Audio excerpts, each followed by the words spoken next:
and a lot to go over. You've got quite a bit to go over, so I'm super pumped about this. And then the TradeStation demo that a lot of people want as well. So man, living like Matt. Just kidding again. See, I'm just kidding. I love messing with people. Like, yeah, he's gonna keep saying it anyway. So it's Alex though. Real quickly, I want to let everyone know because I'm a big dog fan. Alex, let us know about the dog in the background real quickly once again, and this and in the current status. So let us know real quickly, baby boy. The dog in the background is my husky. Her name's Piper. She actually had 15 minutes of fame and went viral back in like 2014. So if you Google Piper the husky or look it up on YouTube, you'll find a video with like 3.7 million views. But she's my girl. She's been sick lately. She lost an eye from canine glaucoma. She's getting old, hanging in there, but she's a great dog and good with the family. So that's the story behind the painting. I had a commissioned artist out of Colorado paint this painting, and her name is Nicole Gayton. You can look her up on Instagram. Her art is fantastic. So. And Alex, I always want to ask you too. The shirts and all the logos on. I feel like you're a professional golfer, and I'm sure a lot of people are like, does he play golf on the tour? What tour is he on? So I always want to ask that. So there's my first real honest question. What tour were you on? Oh, all of them. No, actually, this is a Formula One racing shirt. I'm a big car guy, and I enjoy fast cars, and I'm an adrenaline junkie. So I have a few of these in my closet, and I figured I'd bust this one out today. But yeah, I'm still waiting to go to my first Formula One race. Just haven't had a chance yet. I'm pretty sure they're going to have one in Vegas in 2023. So I'll be out there visiting Plum Diddy, I'm sure, and hanging out and checking out some Formula One here in the U.S. Awesome. Yeah, I always want to ask that. It makes sense, though, too. Obviously, it makes a little more sense now that I think about it. Obviously, but I just was like, man, I always see those shirts. I want to ask what it was. Big car guy myself. So what's the car then? Formula One, if you could get in one of them, which would be your favorite? You the dream car. Which one would you want to get into? I'm saving up for a 488 Spider Ferrari. So I sold my GTR end of the last year and broke even on it after 5 years because the car market went crazy. So I had a supercar with 800 horsepower for 5 years for free, basically, other than the maintenance and insurance and all the other crap I put on it. But yeah, I'm a car guy. Just saving up for my 40th birthday present. Did you like the early Fast and the Furious films? Oh yeah, man, come on. I used to drive around in my VTEC Honda Prelude and skip high school to go see those movies. Right. Yes. Right. Yeah. We actually left the theater once and got pulled over going like 115 when I was like 16 years old, and I lost my license for 6 months. So yeah, I've got a long affinity. Good. See, a little behind the scenes here, a little behind the scenes with Alex Vaughn. So now we know a little bit more about you, a little bit more. Now real back to stock related. I love having a little fun, asking the little fun questions, but really.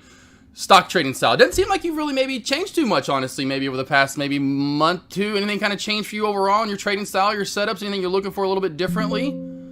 Yeah, absolutely. Well, I've come to the kind of epiphany or moment of clarity, if you will, that, every few weeks the market kind of changes. And if you remain stagnant or static in your processes and your evaluation and the way that you trade, then, you're going to have a high likelihood of falling into the rut of losing trades. So you have to be dynamic. You have to look at the market. You have to look at the way SPY is moving and the overall volatility and the overall sentiment of the market, and come up with strategies on the fly and adapt to the market and overcome the things that are kind of pressing down on your strategy. So I was much longer time frame trader for a long time, but because of the volatility in the market, SPY shooting up down, daily movement that we haven't seen in 2 years,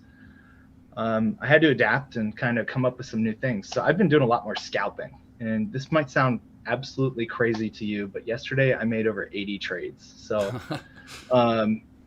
it sounds nuts, but I'm going for smaller scalps. I'm going big share size, and I'm taking 10, 15, 20 pennies at a time on 2,000, 5,000, 10,000 share positions. So I'm still getting out with 4-figure days, and I'm having a lot of fun doing it. Definitely keeps you on your toes. You know, I do kind of miss the market where you could like set a trailing stop loss and go to lunch, Yeah, or well, you know, set your entry at, or set your stop loss at an entry and, you know, walk away from the computer. But with scalping, you have to be like in the zone, you know, right. planted in your seat, 100% staring at the stock screen. sniping. So that's what I've been doing for the last like, crap, I don't know, maybe 2-3 months. And it's, you know, it's constantly changing, but I'm still short biased, but I've been actually doing a little bit more long trading lately, specifically with one of the strategies that I'm going to talk about today called the dip and rip strategy. Right, yeah. But you know, I'm having fun. It's changing. It's always changing. And those who don't change are the ones who are going to get left behind. So Right, you have to kind of roll with the punches. Yeah, definitely, dude. Yeah, I love hearing that. I always mean with adapt and adjust, or whichever word you pretty much mean the same thing. But yeah, if you don't adapt and adjust to the stock market, and even going back to what I always just making it simple, because of course being big sports guys, just take what the defense gives you, right, and take what the stock market gives you, and just if that's what it's representing, then just take that. I mean, there's no need to fight and go around it and hammer something in, or yeah, you're gonna get left behind. You're gonna be hammering into something there's nothing to hammer to. So we can dive right into it, and you'll share your screen and get right into these setups that you want to go into. Yeah, let's do it. All right, boss. So the first one I'm going to talk about is... Got to make you the host with the most first. You're good to go now. You can share your screen. Go ahead, bud. What do you want to talk about, though? First strategy I'm going to talk about is called the dip and rip strategy. And I have an example that I traded yesterday. It's a stock called CRSP. You know, I'm kind of like Deck. I have no idea what the stocks are other than the ticker. I don't care what the company does. You know, other than, you know, relevant news, I don't really give a crap what, you know, their earnings are or what their future forecasts are. I just look for the in the moment moves. Right. Can you see my screen with CRSP? Yes, sir. Oh yeah, we got it. Yeah, you're all over it. Okay, cool. All right, cool. So I was looking at this one in the morning because I had traded it the day before, and I just wanted to see what it would do. And the first thing I saw was a major panic sell-off. So I immediately, you know, fixed my eyes on this trade yesterday morning, right at the bell.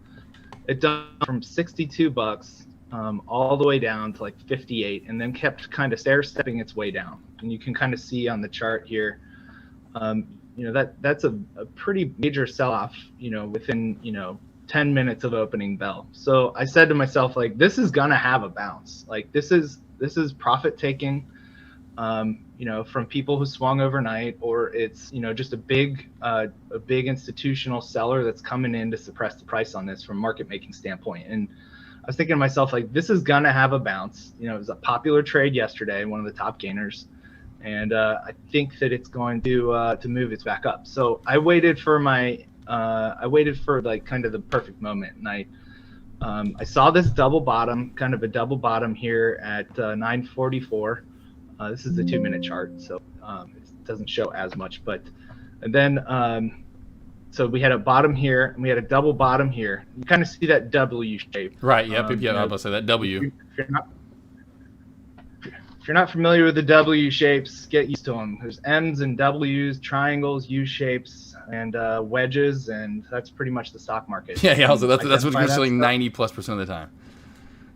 I know, it's like going back to like preschool. Like, you know, I went through college and got these, you know, fancy diplomas to hang on the wall, and now I'm just learning how to use triangles and squares and circles again. So. Yep, I never forget, like my mom. I've spent how much on this graphing calculator that I don't ever even use anymore. I'm never even around, you know, like. Exactly. So I took an entry, and this is my simulated account because I don't want to show my account number and all that. I took an entry somewhere in you know, the 50s, high 56. Once I saw this bottom tail on this double bounce, because I identified a demand zone, and I kind of just sat back. And sure enough, the stock grinded from my entry around 56.75 until I saw it kind of top out here around 60. So that was a 4-figure trade for me that I took yesterday, and that was one of the best, you know, trades that I've had this week. And I'm going to show you a few more examples of the dip and rips. I saved some pictures of them on past chart, you know, plays that I've done. So let me show you this one. This one was from a few months back. 1 minute, my computer is running a little slow because of all the streaming content. Here we go. I'm still trying to update it from the Windows 98. Yeah. I still use 95 here and there. It's pretty nice. It's classic. It's old school. I cannot move on. Okay, this was Roblox, and this one was from a few months back, but it was also another dip and rip trade. Same thing, morning big spike, major sell-off. And when I say major sell-off, I mean like people are shitting their pants trying to get out of this trade. Right. Yeah. They're seeing like, oh my god, the stock is crashing. I'm gonna lose all my money. I got to get out of it, right? So it went from from a morning spike up around 31.80 all the way down to like $30, and it formed a nice base here. And I saw what I would call a tweezer bottom. You can see these bottom tails kind of pushing up, indicating a demand zone right at the natural support level of $30. So I took an entry here, and sure enough, that stock within 20-25 minutes is all the way back up above its morning high a day. So these kind of things you have to look for. You really have to identify the volume as well. So you see this major volume push on the way down, and then once you start to see kind of a matriculation of buyers or bids moving back in, watching the level 2, that's a good indicator that you're gonna have a reversal. So you can look at that and just kind of watch levels, watch your bottom tail, your setup. Draw your trend lines, of course. I mean, if you drew a trend line here, it'd be a very simple identifier to see that, it's breaking its downtrend and it's bottoming out, and it's probably going to have a bounce. You're looking for consolidation. You're looking for it to hold a shelf at 30, which is natural support. And you're always going to look left on the chart as well. So that's one of the things I do want to kind of institutionalize when I talk about these dip and rip strategies. It's like, how do you find the spot where it's going to dip to? And how do you get the exact point, where you think it's going to go and where you should get your entry? Well, the answer to that is looking at the daily chart. So when this started its morning sell-off, how did I pick that spot and why did I take that entry? It started to crash from 63. It was moving all the way down to $56. And I pulled up the daily chart and I said to myself, all right, it's crashing. It's going down. Where do I find this level of support? And then I see, okay, 57.87. If you look at this chart, there is, a bunch of bounces here, bounce, broke through, came back up, got rejected again, support, broke through, resistance. You get the idea. Right, this kind of line right here on the chart. My sandwich here. I'm making sandwiches left and right through there. You got it. It's basically an area you got to think of kind of like a pressure cooker. So like there's the sellers on the top, the buyers on the bottom, and the line in the middle is usually the area where you're going to catch a bounce. So I identified that area, I put my order in, and I actually alerted it in chat, and I think it hit like right on the penny of where I had alerted. So that was pretty cool to see. Nice. And I hope some other people made some money on that. But anyways, that is the kind of dip and rip strategy that I utilize a lot. And it's been working very well in this marketplace because SPY's so volatile that a lot of mornings it has a major crash, and then it's kind of climbs back up to its original spot on the chart. And right, yeah. And that's usually the opening bell, right? That's what we're looking for, dip and rip toward the opening part of the day, right? Usually. Yeah, they can happen any time of the day, but the first like 5-10 minutes is where you get the most aggressive movement. Right. And that's kind of the time. That's the time to shine. And one of the best ways to find them, honestly, is to watch SPY and think about the plays that closely follow SPY. So like Roblox, AMD, Teladoc, Nvidia, all the tech sector stocks. Those are the ones that are going to be moving aggressively with SPY. So AMD is actually my favorite stock to trade from a fundamental standpoint. It is so sound and it is so smooth in the way that it moves that you can legitimately, well, here's an example.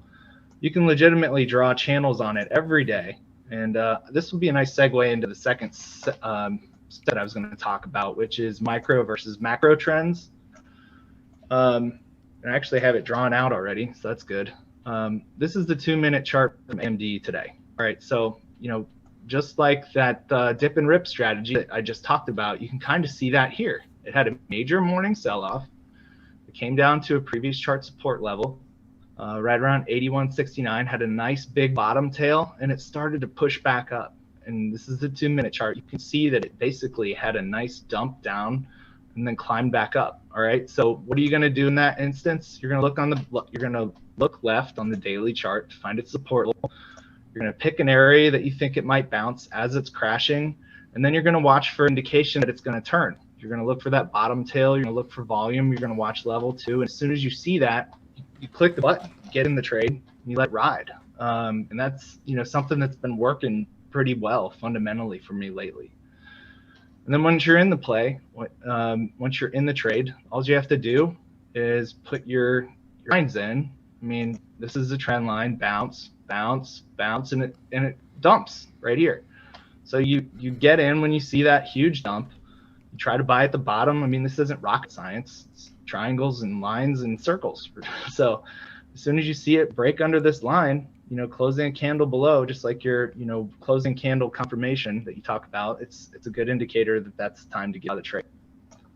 So here's the lesson on micro versus macro trend. This is something that I use a lot, and I trade AMD so often from a scalping standpoint that I might be in the trade in and out 5-10 times within a 25-minute period, and this is why. So this channel is a very perfect example of the fundamental movement of AMD.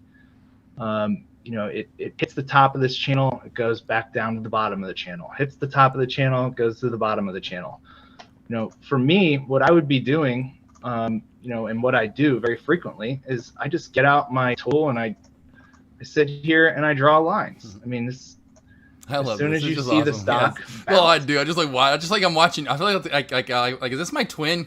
like everything you're doing. This is exactly. That's why I love AMD too. It's so technically sound. So man, I just love everything you're saying. I agree with it 1,000,000,000%. So like I always say, put your lines in and trade it. This is that.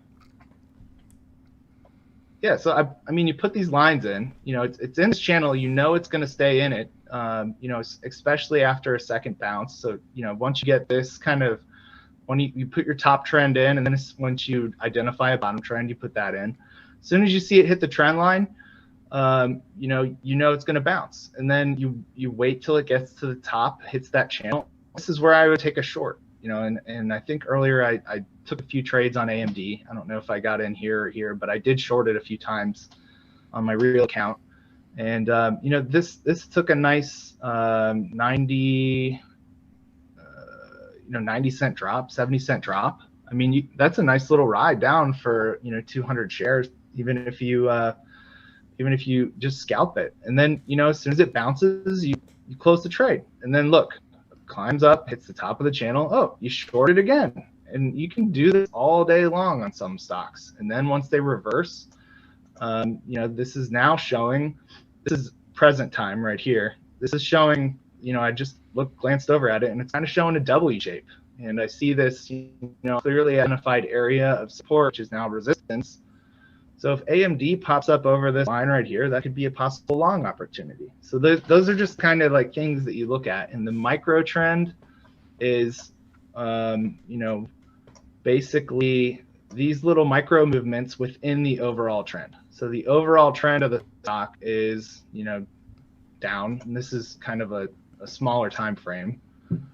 But the overall trend is down, but you can play within the major trends and play those micro trend cracks and make gains within those trends. And that's kind of the whole philosophy that I've kind of instituted over the last several months while I've scalped, because I told you, I went from, making big size trades and holding them all day to moving into the scalping territory. And that's what's been working for me lately, and I'm having a lot of fun doing it. Nice. And most of the time frame, are you 3 minute? It seems like a lot of the time, especially end of the day, 3 minute, 5 minutes, 15. What do you go with usually most of the time for you? What do you like in the most?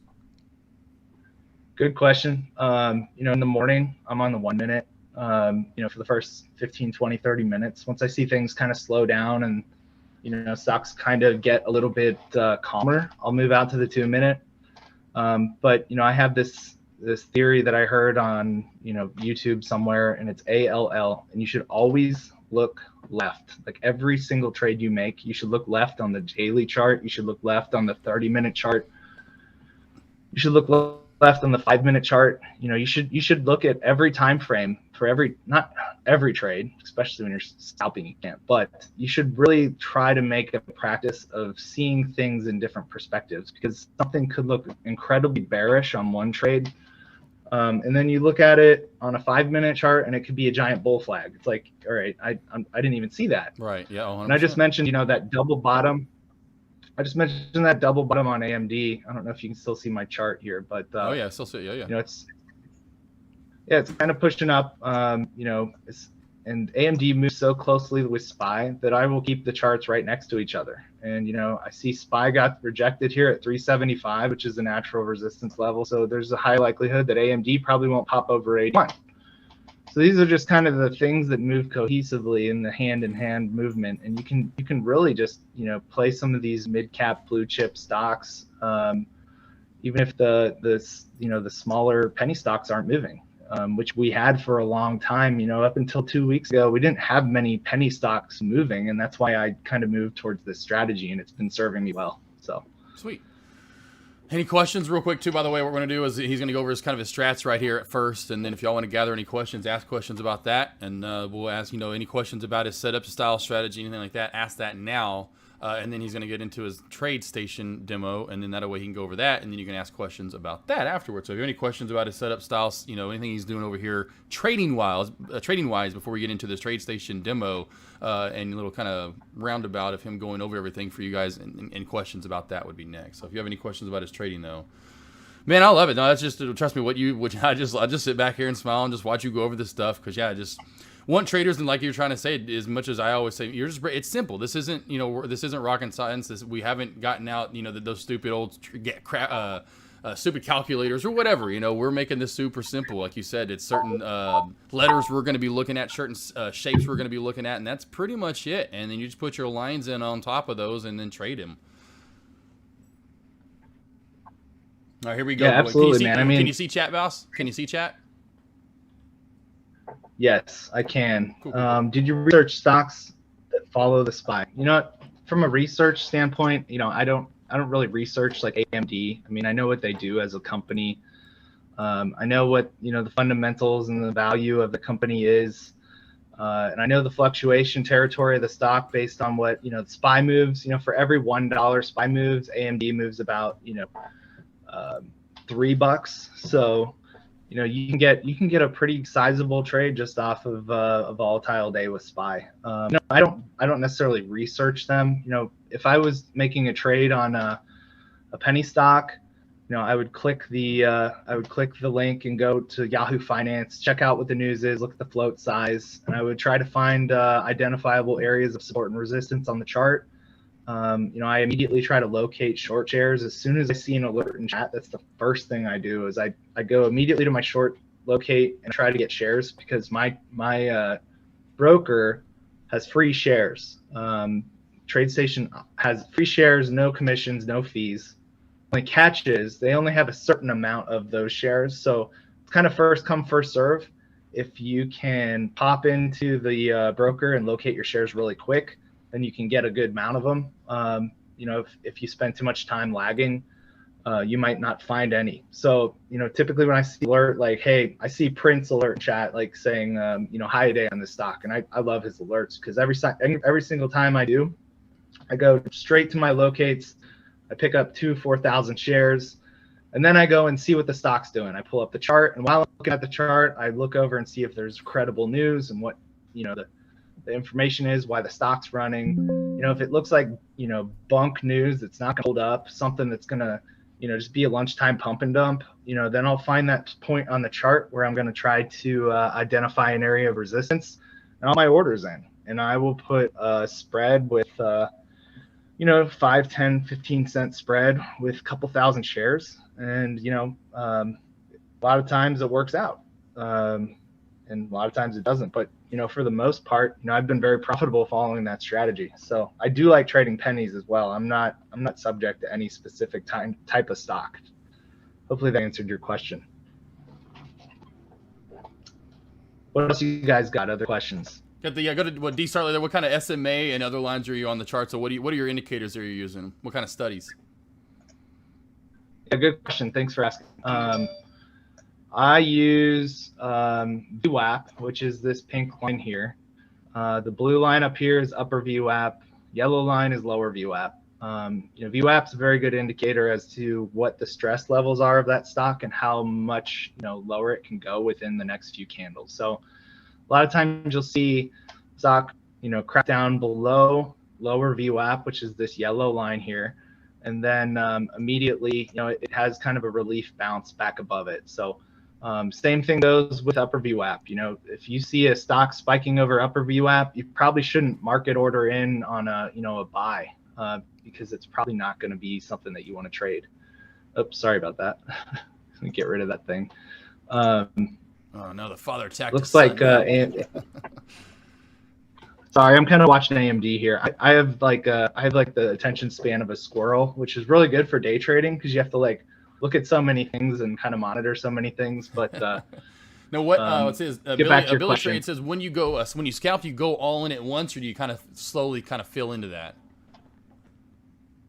Good question. I'll get to that. Let me answer the former one real quick. The second line here on this chart is the 20 SMA, which I find to be a very good bounce indicator, and also use the 8 SMA, which gives a good indication as to what the specific short-term relativity of bullishness or bearishness of that stock is. And a lot of times when the 8 SMA crosses under the 20, that there's going to be a likelihood of potential downtrend. So that's something that I utilize. It's something that I ripped off Matt. He's a great teacher. I've learned a lot from him. Here's that W shape I talk about, pushing up on that resistance level that was previously support. We got a pop, starting to move up AMD. So as long as SPY starts to continue, that alert that I gave when we started talking, if SPY gets over this line here, then you're probably going to see some continuation on this AMD, which could be a nice long play if there's a rally this afternoon. But those are the lines I use, and that's kind of just, it's pretty simplistic. Even more than lines, more than indicators, I just follow trends, and I look for those shelf cracks, which I love. I look for trend line cracks, which I love, and when I'm trading penny stocks, to get to the other question, I do typically put a spread on it, and TradeStation makes it extremely easy to put spreads, and I'll show you why. There's this thing called the order bar, which you can see on the right side of my screen here. I can put a spread on orders just this easy. These are all limit orders too. So, you get filled right where you want. You don't have to mark it in if there's order filled. So as the stock drops, I can get these orders filled, and I can plant, 5, 10, 15 cent spread. I could do 1,000 shares, over a 10-cent increment and get filled at every penny that it drops. So you don't have to get that perfect entry. Another thing I want to talk about, as far as perfect entries go, you guys, for the longest time, I would enter a trade, and as soon as I saw some red, I'd be like, oh crap, this is not going to work out, and I'd cancel my trade out. I'd get out with a small loss, and 30 seconds later, the stock would pop right back up to where my entry was. And I was thinking for a long time, what am I doing wrong? And I started kind of researching, and I found Mark Douglas on YouTube, who wrote Trading in the Zone, and he has a 4-part YouTube series that's like 3.5 hours long. I listened to it while I mowed my lawn, and it legitimately changed the way I saw trading and how I built confidence in the trades. And I've realized that if your thesis is correct, then you don't have to have the perfect entry.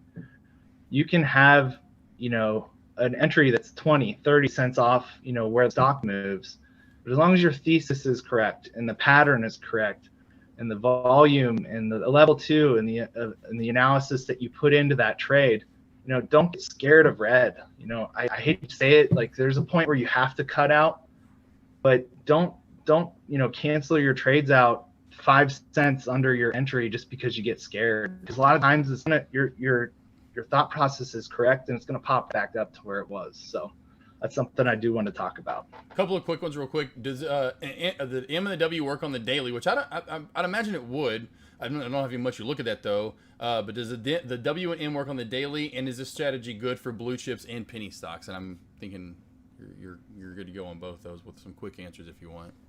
Yeah, I mean, all these patterns work on like multiple time frames. So I mean, I trade on the 1 minute a lot, specifically when there's higher volume or the market's moving a little faster, like in the morning or the last hour of the day. And then I move out to bit larger time frames. So right now I have AMD on the 3-minute time frame, and the W's, the M's, the U shapes, the cup and handles, the falling wedges, the ascending triangles, the pennants, the flags, like they all work on multiple time frames. You just have to look at multiple time frames and see what you can recognize and identify. And the cool thing is, the longer you do this, the longer you stare at a computer and trade, you start to see those patterns like emerging before they happen. So like this W, for example, I saw that there was like a potential double bottom just because it hit, and now it's kind of popping up right above that resistance level that I said it was going to hit and probably break through. Like those are the kind of things that you just kind of throw yourself some no look passes. It's like Ocho Cinco and Carson Palmer back in 2006. He'd have the ball and Chad Johnson would turn his back and it would be in his hands before he even got his eyes around. It's like those are the kinds of things you have to you have to do. And until you can do that, you should not be trading with large size. Until you can kind of read a chart and see like what's happening and what might happen, until you can get a grasp on what the next 5 minutes are going to do, you shouldn't be confident, going into a trade. Yep. That's just my personal view. Like, don't follow people's alerts in chat and just jump into trades because they do. Alerts are more so for you to look at that play, evaluate it, come up with your own thesis and your own hypothesis on where the stock's going to go, and make your trade accordingly. Alerts are simply showing a potential setup or a potential area of support or resistance, or a fact or some type of news press release, not to be used as, oh, this guy's doing this trade, I'm gonna do it too. Because by the time you jump into a trade someone else is doing, it's likely already gone. You're swimming after the boat after it's already moving out of the harbor. So that's something that you guys should be leery of as well. Yeah, never be chasing, that's for sure. That's you just end up chasing and that's why I tell a lot of traders in chat when I do my sessions, and I've just kind of said that most recently, just kind of as a new way to look at it. It's because when you see that in chat, you're essentially what you're chasing their play. You have them chase to your play, essentially, is what I always say. Be the one. That's when I know, and I've told you guys say you've gotten the gold ship essentially. When I saw your alerts, Tim Z, Sky Chimps, when you were alerting and telling you're saying, I almost said earlier like Prince, if you're listening, like you said earlier about it, because his alerts lately, because though he gets, he's been alerting, hey, this high, he's helping out other traders. You're alerting stuff that we're not even looking at. That's when that's when you're essentially setting the chase, which is great.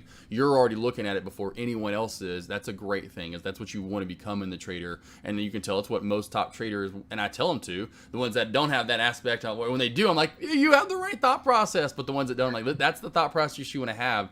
You want to be kind of like the trailblazer, the trendsetter, like, hey, oh shit, I wasn't looking at AMD. Oh, thanks, Alex Vaughn, right? You know what I mean? That's what you want to set toward. Yeah. Any last questions for exactly. Alex? You don't want to say Alex, I was going to say, go ahead. If you have any last questions, anything you want to talk about real quickly, Alex, we got like a little over 2 minutes here, little last questions. We'll get the questions in after, but if you have any comments or anything you want to bring up right now, go ahead. Yeah, sure. Yeah, last comment alerts. You don't want to say what's happening. You want to alert what might happen in the next few minutes, and that's kind of the key point of being a good trader is kind of finding things that are potentially going to happen. And just so you guys know, I'm going to do kind of a 20-30 minute TradeStation demo. So if you guys don't have any interest in TradeStation, don't have any interest in the platform, then you can cut out, go back to your regular trading day. But that will be kind of segment 2 of this this portion, and we'll get into that in just a minute here. Yeah, and Chit, it's funny. My head feels like it is on a swivel because Chit was bringing that out. Real quickly, we do have a minute and a half. How much money you need to open? TradeStation's free, right? Kind of like, I think it's like Thinkorswim. It's only $500, right? I'm pretty sure. I think you have to have $2,000 to short. Gotcha, for margin, right? Yeah. Because that's when you can get margin. But from a long standpoint, I think 250 or $500 is the minimum you can put in, and it's no commissions, no fees. I don't get anything for telling you about it. I don't have any kind of affinity program with them or anything. I don't think there could be because they don't charge anything anyways. Right. But when you do get margin, shorts are all free too. So. All right, boss. Cool. What I'm gonna do right now is shut this lobby down, and like I said, just go to that other link, and we'll pull the other one up, and then get into the TradeStation demo. So it's kind of like round 2, part 2 of interview week with Alex Vaughn, continuing in just a moment. I'll see you in just a minute, boss. All right. So